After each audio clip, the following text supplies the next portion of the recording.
Hello student, चलिए अब हम लोग देख लेते हैं बैलेंस डाइट और न्यूट्रिएंट्स के कमी, लैक ऑफ द न्यूट्रिएंट्स की स्थिति जब क्रिएट हो तो उस समय क्या हो सकता है उसके बारे में जानते हैं। मैं सबसे पहले आपको बताती हूँ कि व्हाट इज़ बैलेंस डाइट। यहाँ पे देखिए मैंने लिखा है बैलेंस डाइट।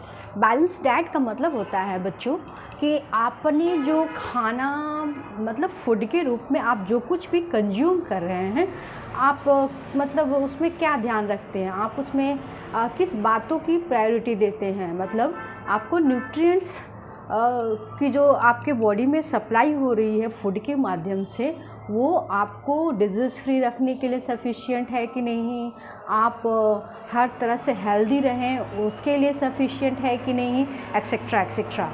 देखिए हमारे बॉडी को फंक्शनल रहने के लिए, हेल्दी रहने के लिए और हर तरह से फिट एंड फाइन रहने के लिए बहुत तरह के न्यूट्रिएंट्स की आवश्यकता पड़ती है ना। जैसे हमारा जो मौसम है वो हमेशा चेंज होते रहता है और चेंज होने के साथ साथ हमें उसी तरह के मतलब फूड आइटम्स भी मिलते रहते हैं। जैसे समर में जो हमारे पास फूड आइटम्स हैं वो विंटर में नहीं होते हैं, विंटर में जो हैं वो रेनी सीजन में नहीं होते हैं। तो कहने का ये मतलब है कि हमारे बॉडी को time to time different type के न्यूट्रिएंट्स और फूड आइटम्स मिल रहे हैं जो कि हमारे बॉडी के लिए ज़रूरी है। तो वो ज़रूरी है तो उस बात का हमारे डेली जो हम फूड प्लानिंग कर रहे हैं, फूड कंजम्पशन या खाना खाने की जो प्लानिंग कर रहे हैं, उसमें इस बात की ध्यान रखते हैं कि नहीं, इस बात को जाना जाता है बैलेंस डाइट चार्ट में या बैलेंस डाइट। बैलेंस मतलब होता ही है ना कम ना ज़्यादा, डाइट मीन्स डाइट। तो आपको इसमें ये समझना है कि आप अपने फूड में जो भी आप फूड का प्लानिंग करते हैं सुबह दोपहर शाम में, तो उसमें आपका डे टू डे वो सारे न्यूट्रिएंट्स रहना चाहिए जो आपको चाहिए। जैसे सपोज कीजिए आपने सुबह केला दूध खाया है ना, दोपहर में आपने चावल दाल सब्जी खाया, शाम में आप फिर कुछ प्लानिंग कर रहे हो पनीर वगैरह खाने का, मतलब green vegetables, milk product etcetera etcetera आपने आज खाया, तो फिर कल नेक्स्ट डे क्या खाओगे, फ्रूट्स में आज आपने केला खाया तो कल आप एप्पल खाओगे, है ना। नेक्स्ट डे आप फिर दूसरा फ्रूट चूज करोगे, क्योंकि डिफरेंट टाइप्स ऑफ द जो फूड होते हैं, different types of the food carry different type of the nutrients. तो यही कहने का सेंस है कि बैलेंस डाइट का मतलब होता है कि आपके खाने में मतलब वेजिटेबल के साथ साथ होल सीरियल्स के साथ साथ मतलब ऐसे नहीं, आप ऐसे समझो कि आपके खाने में कार्बोहाइड्रेट होना चाहिए, प्रोटीन होना चाहिए, विटामिन्स होना चाहिए, है ना, आयरन एंड मिनरल्स होना चाहिए और वाटर तो होगा ही होगा। तो आप इसी तरह से अपना फूड आइटम सेलेक्ट कीजिए और डे टू डे का प्लानिंग कीजिए ताकि आपके बॉडी को मतलब हर एक तरह का न्यूट्रिएंट्स मिलता रहे। तो इसको कहते हैं बैलेंस डाइट। इसको और अच्छे से मतलब समझा जा सकता है, लेकिन अभी आप 6th क्लास में हो तो बस जानना है कि what is balance diet. Balance diet chart भी होता है, आपके बुक में नहीं दिया हुआ है, बट इसको और पढ़ना है आगे के क्लासेज में, ठीक है। तो ये हुआ आपको बैलेंस डाइट। बैलेंस डाइट की आवश्यकता क्यों होती है मैंने आपको बताया। अब आप नेक्स्ट देख लीजिए कि लैक ऑफ द न्यूट्रिएंट्स हो तो क्या होगा। लैक ऑफ द न्यूट्रिएंट्स कहने का मतलब है कमी। लैकनेस मतलब क्या होता है, कमी। न्यूट्रिएंट्स की कमी यदि हो तो फिर आपके शरीर को किस किस तरह की समस्याओं से गुजरना पड़ेगा। तो थोड़ा सा एग्जाम्पल मैंने दिया है बोर्ड पे। जैसे सपोज कीजिए विटामिन ए जो है वो किन फूड आइटम्स में मिलता है, जैसे spinach, carrot, pumpkin, butter, mangoes, papaya etcetera etcetera. तो ये सब तो आप बोलते हैं हम लोग तो इसको खाते हैं, कंज्यूम तो करते हैं, ये अक्सर हम लोग चेंज करके डे बाय डे लेते ही हैं। अच्छी बात है, आपको लेना ही चाहिए, तभी आप हेल्दी रहेंगे। यदि आप नहीं लेते हैं तो देखिए इसकी कमी से क्या हो सकता है, पुअर विजन, मतलब आपको कम दिखेगा, नज़दीक का नहीं दिखेगा, दूर का नहीं दिखेगा, एक्सेट्रा तरह की समस्याएं हो सकती हैं। नाइट ब्लाइंडनेस, मतलब रात में नहीं दिखने को नाइट ब्लाइंडनेस कहते हैं। तो ये सब समस्याएं हो सकती हैं।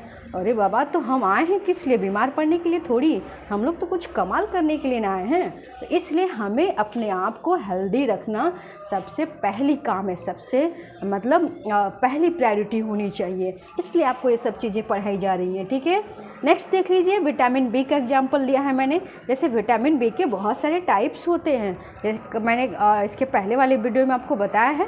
जैसे vitamin B1, vitamin B6, vitamin B12 etcetera etcetera. तो मैंने उस सबको तो नहीं लिखा, आपके बुक में कुछ एग्जाम्पल्स दिए हुए हैं, B1 का, B6 का, B1, B6, B12 etcetera etcetera के एग्जाम्पल्स आपके बुक में दिए हुए हैं। बट मैं समझाने के लिए एक आधो एग्जाम्पल यहाँ पे बोर्ड पे ली हूँ। तो देखिए, विटामिन बी एक होल सीरियल्स, मतलब जैसे होता है ना, ब्राउन ग्राम को, चना को लोग पानी में डिप करके और नेक्स्ट डे उसको खाते हैं। जैसे मूंग होता है ना, ग्रीन हरा हरा मूंग, वो मतलब उसको होल मूंग को उसको मतलब पानी में डिप करके खाया जाता है। तो इससे हमें विटामिन सफिशिएंट मिलता है। तो उसके लिए कहा गया whole cereals, fish, meat, peanut और बहुत सारी चीज़ें इसमें, है ना। तो इन सब को यदि हम खाते रहेंगे तो हमारे बॉडी को विटामिन बी मिलता रहेगा। और यदि विटामिन बी मिलता रहेगा तो बेरी नामक बीमारी नहीं होगी, स्किन प्रॉब्लम नहीं होगा, पुअर ग्रोथ मतलब लंबाई, मतलब पुअर ग्रोथ का मतलब है कि सफिशिएंट लंबे होंगे, हेल्थ बढ़िया होगा, ना हम दुबले पतले होंगे, ना हम ओबेसिटी के शिकार होंगे, एक्सेट्रा एक्सेट्रा। तो इसलिए बैलेंस डाइट लेना ज़रूरी है। एक और एग्जांपल मैंने लिया यहाँ पे, प्रोटीन कहने का, यहाँ पे आपको इसके पहले वाले वीडियो में पढ़े हैं आप लोग कि प्रोटीन से में कौन का क्या सेंस है, किस से बना हुआ है और किन किन फूड आइटम्स में मिलता है। मैंने एक आधो एग्जांपल यहाँ पे लिख दिया है। Milk, egg white. लेग्यूम्स का मतलब होता है बच्चों दलहन। जैसे जितने भी तरह के पल्सेज हैं वो सब लेग्यूम, एक शब्द में उसको लेग्यूम्स कहते हैं। तो इन सब ये जो फूड आइटम्स हैं उसमें सफिशिएंट क्या पाया जाता है?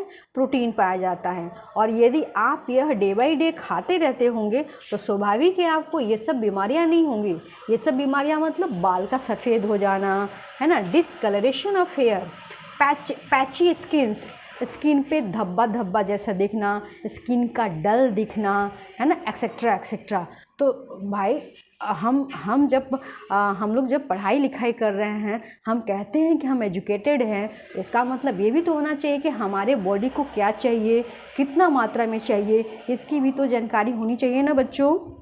तो ठीक है, आई होप आप समझ गए होंगे कि हाँ, आपको अपने आप को कैसे ख्याल रखना है, कैसे ये करना। एक और टर्म दिया हुआ है आपके बुक में, रफेज। देखिए रफेज क्या होता है ना, रफेज होता है जैसे मान लीजिए कि आप एप्पल खा रहे हैं, तो एप्पल का जो ऊपर का जो लेयर होता है, जिसको आप छिलका बोलते हैं, स्किन, उसको फ्रूट स्किन कहा जाता है। तो वो कभी कभी लोग उसको हटा के रिमूव करके खाते हैं और कभी कभी लोग उसको अच्छे से वॉश करके तब खाते हैं। तो वो जो ऊपर का जो फ्रूट का जो लेयर होता है ना, फ्रूट का जो स्किन होता है ना, वही रफेज है। जैसे इस तरह का जो भी मतलब ऊपर का छिलका वाला जो भी ग्रेन्स होते हैं, जैसे होल ग्रेन्स में अभी हम लोग पढ़े हैं ना यहाँ पर, जैसे चना को पानी में डिप करके रात भर छोड़ दिए, सुबह उसको हम लोग खा गए, है ना। तो वो क्या हुआ, वो उसका जो ऊपर का जो लेयर है, आउटर मोस्ट लेयर है ना, वो क्या है, उस सीड का, उस सीरियल का रफेज है। मतलब वो हमारे बॉडी को चाहिए। अगर वो रफेज नहीं रहेगा ना तो क्या होगा कि हमारे बॉडी में जो हमारा खाना जो डाइजेस्ट होता है, तो डाइजेशन होने के लिए उसको प्लेस टू प्लेस मूव होना पड़ता है। जैसे माउथ से जाएगा आपको फूड पाइप में, फूड पाइप से जाएगा स्टमक में, स्टमक से फिर जाएगा वो इंटेस्टाइन में, और इंटेस्टाइन से फिर हमारे बॉडी से बाहर जाएगा। तो उसको मूवमेंट के लिए ना रफेज की ज़रूरत पड़ती है ना। जो डाइजेस्टेड फूड है वो हमारे बॉडी से मूव हो सके, है ना, और मूव होके बॉडी से बाहर निकल सके, इसके लिए रफेज की आवश्यकता पड़ती है। ठीक है बच्चों, थैंक यू।